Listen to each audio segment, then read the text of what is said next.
Lisa منیلی نے مزید فلمیں کیوں نہیں بنائے؟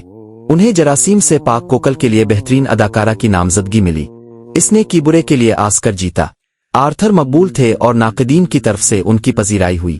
ومزد فلمن بنا ستت۔ اس نے کیوں نہیں کیا؟ لیزا منیلی نے کیبورے کے لیے آسکر جیتا اور ہمیں نیو یارک کا ترانہ دیا، تو ہالی ووڈ نے اچانک اسے کاسٹ کرنا کیوں چھوڑ دیا؟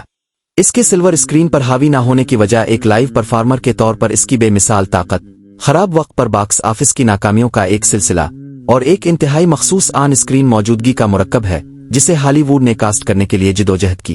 سب سے پہلے منیلی بنیادی طور پر سٹیج کی ایک مخلوق تھی، جبکہ اس کی والدہ جوڈی گارلینڈ ایک یقینی فلمی ستارہ تھی جنہوں نے کنسرٹ کے مرحلے کو بھی فتح کیا۔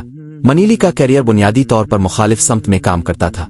اس نے جو توانائی کمرے میں لائی تھی وہ فوری اور برقی تھی، جو براہ راست سامعین کے ساتھ براہ راست بات چیت پر فروغ پاتی تھی۔ اس نے 3 مسابقتی ٹونی ایوارڈز اور ایک خصوصی ٹونی جیتا، جس نے فلم کے سیٹوں پر مہینوں کو الگ تھلگ گزارنے کے بجائے عالمی کنسرٹ ٹورز، براڈوے شوز اور ٹیلی ویژن اسپیشلز کے لیے اپنے اہم سالوں کے وسیع حصے کو وقف کیا۔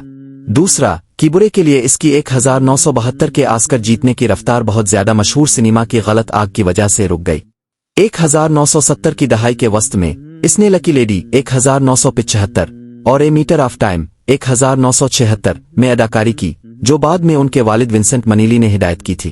دونوں ہی تنقیدی اور تجارتی مایوسیاں تھیں، یہاں تک کہ مارٹن سکورسی کے ماتوکانکشی نیو یارک 1977، جس نے منیلی کو اس کا دستخطی تھیم سانگ دیا، اس کی ابتدائی ریلیز پر بہت زیادہ تنقید کی گئی اور پیسے ضائع ہوئے۔ 1970 کی دہائی کے ہالی ووڈ کی بے رحم ریاضی میں فلاپوں کے ایک سلسلے نے ایک معروف خاتون کے طور پر ایک ستارے کی دیوالیہ پن کو تیزی سے کم کر دیا۔ آخر کار منیلی کے پاس زندگی سے زیادہ بڑی بے ساختہ توانائی تھی جسے ہالی ووڈ کے معیاری کرائے میں ڈالنا ناقابل یقین حد تک مشکل تھا۔ ورواتر من ولنه۔ اسے نرالی کمزوری اور پاور ہاؤس موسیقی کے انوکھے امتزاج کے مطابق تیار کردہ مواد کی ضرورت تھی، ایسی خوبیاں جو دی سٹرائل کوکو، کیبورے اور آرتھر میں مکمل طور پر منسلک ہوں۔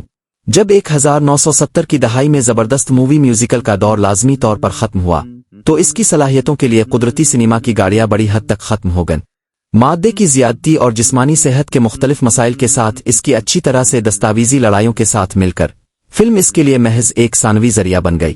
منیلی نے کام کرنا بند نہیں کیا، اس نے صرف اپنی نسلی صلاحیتوں کو لائیو پرفارمنس میں منتقل کیا، جہاں اس کے مخصوص برانڈ کا جادو کبھی بھی سٹائل سے باہر نہیں ہوا۔